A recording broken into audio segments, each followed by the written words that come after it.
Hey everyone, Mia Paulus here with the Simplicity and Business in Life podcast. Today I want to talk to all of the self-employed, the startups, the business owners that are really still stuck in the day-to-day of their business. So in today's episode, I want to talk to you about how you can start to outsource and baby step some of those pain points that you're having. So with that said, let's go ahead and cue up the music and then we'll get started.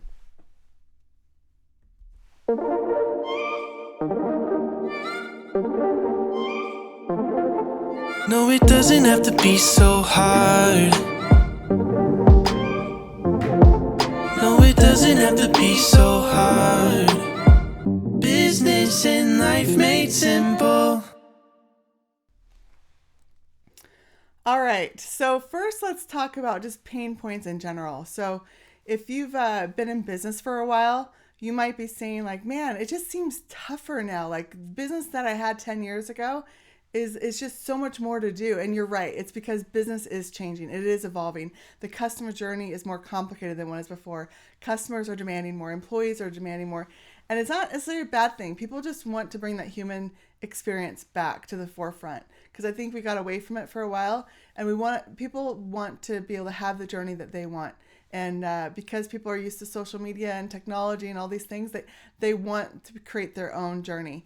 And so you're right. If you're feeling it, it's because it is more complicated. And if you're a startup, I hope you can learn some things in this episode where you're not going to have to go through a lot of the same pain points that business owners before you have gone. We can learn from each other and grow from that. So let's just talk about a couple of pain points. So you think about like just social media. Social media changes every day. If you're posting on the social platforms, the algorithms are always changing. What they want is their expectations are different. And it's so much just to stay up just on social media alone. So if you take that piece for business, that is how you can really get in front of your customers and answer their questions.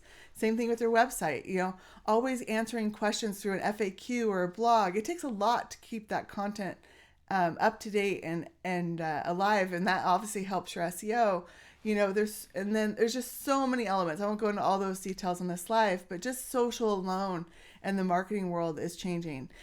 Think about like tech and software. There's so many options anymore that if you're a new business, you're probably like, I don't even know where to start. There's so many options. Like this software does just this one little thing, and this software does just this one little thing. But how do I get them to integrate? It almost feels more complicated, most likely, if you're getting started in some of these small just software programs that are out there, because there's so many to choose from. And then just thinking about relationships, like you still have to network. You still have to get yourself out there and build relationships with people. And so you're supposed to I'm supposed to do these posts and this copy and figure out software systems. And then now I'm supposed to figure out how to network. So you're right. It is more complicated. And if you think about leads in general, like they want an answer pretty quickly. They are expecting if you don't answer or respond, they'll go to the next one. There's just so much competition that if it's not you, it'll be the next person. And so to be able to keep up on that and keep up on it timely is exhausting. So if you're overwhelmed, you're not alone. We've been talking to tons of business owners in my company, the center. We just work with a ton of business owners, and they're all feeling that same thing. They're just feeling really overwhelmed. And so I just wanted to do this episode today to hopefully get you to some baby steps to not feeling all that pressure. And realize that you don't have to go at it alone. So I really want to talk about just getting you thinking about outsourcing and see if it's the right fit for you. So to start, I want to talk about maybe 5 indicators that will help you decide if outsourcing is right for you. So let's talk about those first, and then we'll kind of go into maybe some baby steps on how you can maybe start getting things off your plate. So if you prioritize like time and your lifestyle over money, it doesn't mean that necessarily most likely you'll actually make more money, because if you value your time and your lifestyle, you're forced to be more systematic and find more efficient, effective ways to run your business. So it's actually a good thing if you're like, hey, I do value my time and my lifestyle, because it forces you to be resourceful and look what's there and available for you to do that. So that's one indicator. If you're struggling to find and keep talent, and this is a big one we're hearing right now, Just with all of the unemployment benefits that are out there, it's really hard to keep talent. And then even when they're saying that it's hard to keep people productive or even wanting to work. And so I know a lot of people have a lot of other things weighing on them besides work. And so that could be affecting your employees. So that's another big one we're hearing.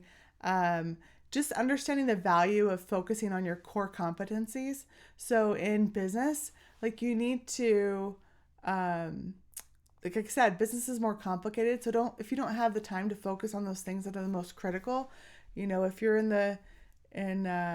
let's say the software world and you're building your own software, like you need to make sure that software is always meeting the needs of your customers. So you need to focus on that.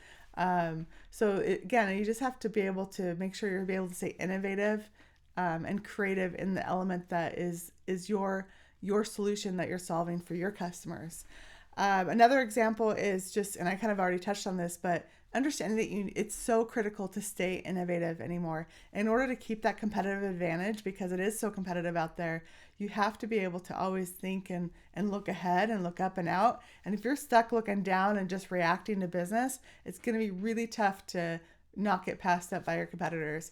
I mean, some of these large corporations thought they were bulletproof and didn't really change their business model, how and what they did. They just kept doing the same that they've been doing for 50 years and now they're out of business. And so even large corporations aren't bulletproof anymore. And I'm not saying all this stuff to get you scared. I'm hoping to get you to realize that you have to redefine how you've been doing business. You have to change the way you've been operating, and there is solutions out there and there is a better way. And that's really what I want to talk to you guys throughout these podcasts about, is just continuing to get you to think differently and working differently, and then ultimately living differently in your life.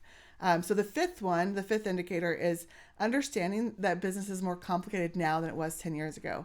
Like I've already I won't go into any more detail on that, but again, like it is different and it is changing. So if you're like, felt like it was, it is, and it is more complicated. Okay. So one of the things that is always the hard struggle with startups, self-employed, or people that are doing a lot of the work is like, I don't have the money to delegate. I don't have the money to have somebody else do it. And so there's always that like time and money trade-off. And so what I'm hoping to do is just to give you some baby step options to get you to just get out, start thinking about differently on how you're running your business, and just baby step it. Because once you start to feel some relief, then it clears up your head and your mind to be able to be like, oh yeah, and then you're actually bringing in more revenue and being more efficient. And so it's kind of like you can go into the cycle downward, you can go in the cycle upward, and you just have to choose which cycle you want to get into. All right, so one of the huge benefits of outsourcing, that's really what I want to talk to you about, is just like how to start baby stepping into the outsourcing world and what the benefits are. It allows you to scale. Like that is one of the huge benefits of outsourcing. It not only scaling because you don't have to worry about hiring and all the employees and training all the little details, but turnover in and of itself will halt your momentum and growth. And so I just thought about this analogy today, so I thought I'd share it with you. My background's in the accounting world, and in accounting there's accrual accounting. And what accrual accounting is you match up your revenue when you earned it along with your expenses on when you had the expenses occur. So you want to match those up together because it gives you a big indication of what your profitability really is in your company. And I thought about outsourcing. Like, yes, you need to invest in upfront in your business and be able to invest capital in there. But the benefit of outsourcing is you're kind of matching up the work with the expense, because you're not having to have that learning curve with when you hire in-house teams. And then if you're not an expert in it, and you thought you hired an expert, but they're not as good as you thought, like then you're both learning it and you're growing, and it's just never as cut and dry as hire an employee, they do the work, and then that's it. I think a lot of experts oversimplify that process, and it's just not that simple to just hire talent, get them to do the job, and then do your own thing.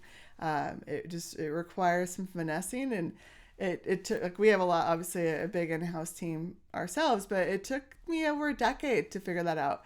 I did a lot of bad mistakes first. And so it's just, it does. It's difficult. So that's kind of one of the benefits that outsourcing does, is it really, you don't have to really learn all of those aspects that business used to have to.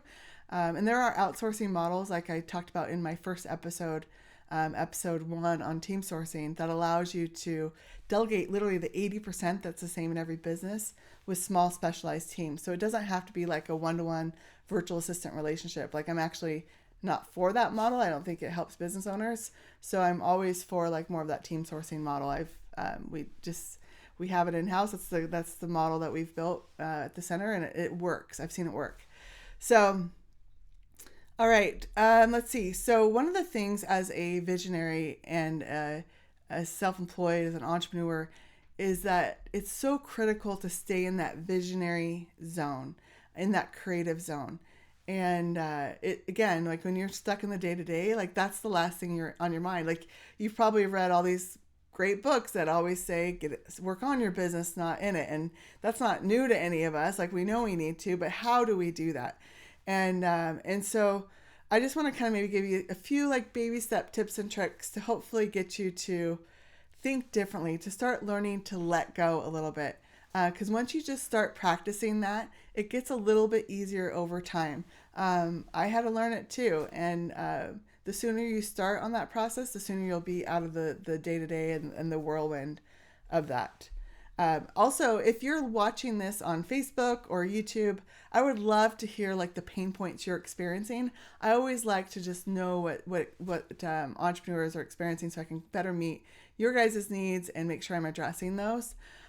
So go ahead and comment like what your pain points are that you're feeling. I would love to hear that. If you're watching this on one of the podcast platforms, feel free to jump over to my socials, Miss Mia Paulus on Facebook and YouTube, and you can comment on what those pain points are, and I'll personally take a look at them. I want to really understand what you guys are experiencing out there. So, all right. So first little tip and trick, and this is something I actually learned from Dean Graciosi. He had a mastermind program, and he talked about a not to-do list. And I love that because I have a history with to-do lists, which I'm not always proud to say, but let me just share with you my story that I had. So this is probably, I don't know, 6-7 years ago. I had this in my head that, okay, I'm going to be really good at putting everything on my to-do list. And so if an email comes in, a client wants something, I'm going to put it on my to-do list. And I'm just going to be really responsive. And I'm just going to work really, really hard, 16-hour days, and just work as hard as I can to get to the bottom of that to-do list. And I'm going to be so proud of myself because I responded to everything. I got everything done. Clients got everything done. And I was like, so that's what I did. For 2 years, it happened. For 2 years, I kept working on that to-do list. And guess what? Never got to the bottom, ever. In fact, I felt like it just kept growing because obviously as you grow and scale, there's more to do. So it isn't necessarily how to get it done, but who to have you do it. And so I want you to start thinking more strategically on your to-do list. And it's not even who, but sometimes it's how do you get it off of there? How do you eliminate it? Does it even need to be done? Sometimes, like, one of the best things I ever did was start to drop balls in my company. That sounds terrible, but I had a team that was there to pick them up. Like, obviously you don't have a team to pick them up, probably don't want to do it. But it empowered them. It made them realize that I trust them. I want them to do it. And it was probably the hardest thing I've ever had to do in my business because I care about the success of business owners so much, and I care about my customers so much that it debilitated me for a while to know that we weren't delivering in the way that we wanted to deliver. But it was what was able to get my business over that hump and get it growing the way it is today. So that is probably like the biggest thing is take your to-do list, have it on there, and start to prioritize it. Like, what are the things that you can eliminate? I know you've probably heard of the eliminate, automate, and delegate, but I want to go a little deeper with that. So some of the times you have to do things that you feel like called to do, you know they should stay on your list. Like that, I don't ever want to downplay that. Like I always talk about being true to your purpose, and if there's something that you know you should do, not because you're trying to control it or not because you think you can do it better, but you literally feel called to do that thing, then keep it on your list because you want to spend your time on the energy that you know you need to do, that you need to spend your time on. So I always like to look at my to-do list from those things too, like rank things not only from not only the things that you like to do and that you're good at, but the things that you feel called to do as well. But the things that are like you don't like to do and you're not good at, you don't feel called to do, like try to get rid of those as quickly as possible, because those take away your brain power more than you'll ever think. Like sometimes you might think it's, oh, it's only a 2-minute task. I hate it, but it's only 2 minutes. Now that I don't do those little 2-minute things that I really hate doing, my brain is so much fresher and clearer, and I can be the CEO that I need to be. So don't downplay those 2-minute things, because once you don't have to think about those mundane things, like just booking your appointments or whatever it is, it allows you to, again, have the time to be able to create and have vision of where your company should be going, and be innovative and keep that competitive edge. And it's so like that is the most critical thing for companies to be at right now. If you're the self-employed, you're the visionary, you're the founder, like that, you have to stay in that zone and you have to do everything you can to stay there. So I'm just really passionate about that, because now that I've been in the whirlwind and now that I'm out of the whirlwind, I can just feel the difference and know that I'm doing the things that I should be doing to bring the company to the place it needs to be. So that's kind of my story with to-do lists, eliminating, like, again, look for things to eliminate, things to simplify, and start picking those off. Find a good outsourcing partner to start working with. It's just so much easier to do all that administrative stuff through an outsourced team. I think I've been talking to a lot of business owners that are coming on board with our company that are like, the in-house team's not working. I think it's getting harder with HR, plus with this whole virtual work from home movement. Now employees want to work from home. So if you're not offering that, it's going to be, again, tough to recruit the talent you want. We've been virtual for 5 years, and so it allows us to have a bigger pool to recruit from. We're able to create the culture we need, so we don't have the turnover that typical companies would have. So there's just so much that goes into that you don't need to stress about as a business owner. Okay, I kind of mentioned this before, but again, start thinking in the mindset of not how, but who. And if you say it over and over again enough times, maybe you'll start to believe it.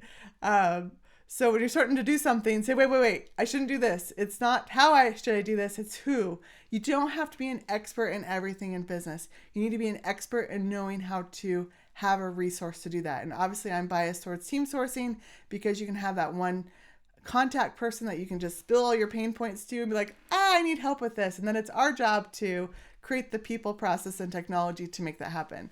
So again, you don't have to go at this alone. And some of you might feel more comfortable baby stepping versus going all in.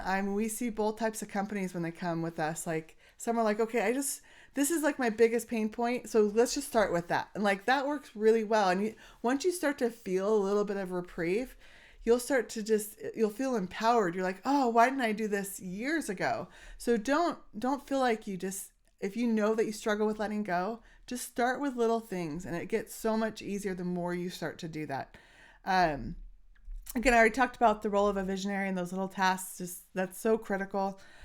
So in this live, like if my only takeaway is just think of one thing that you would want to outsource, and just start with that, just so you can start to test outsourcing.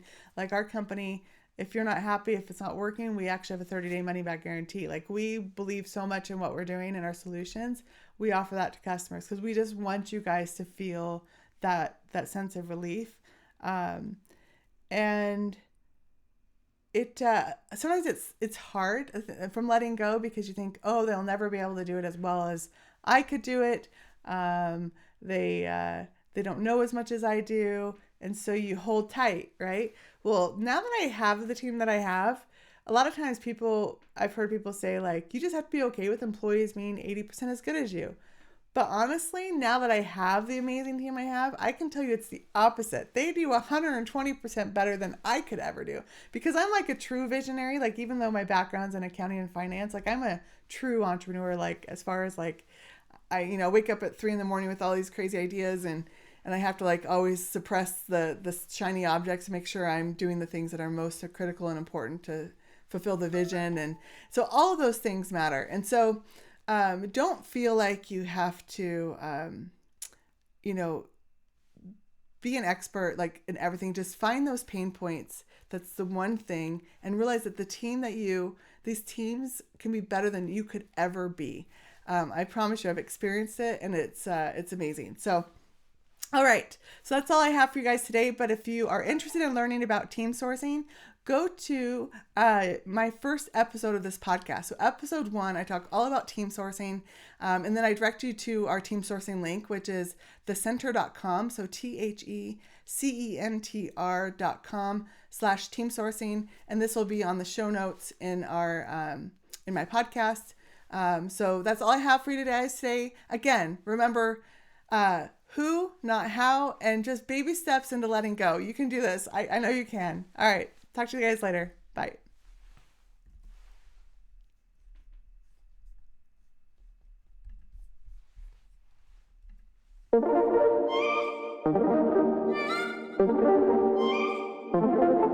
No, it doesn't have to be so hard.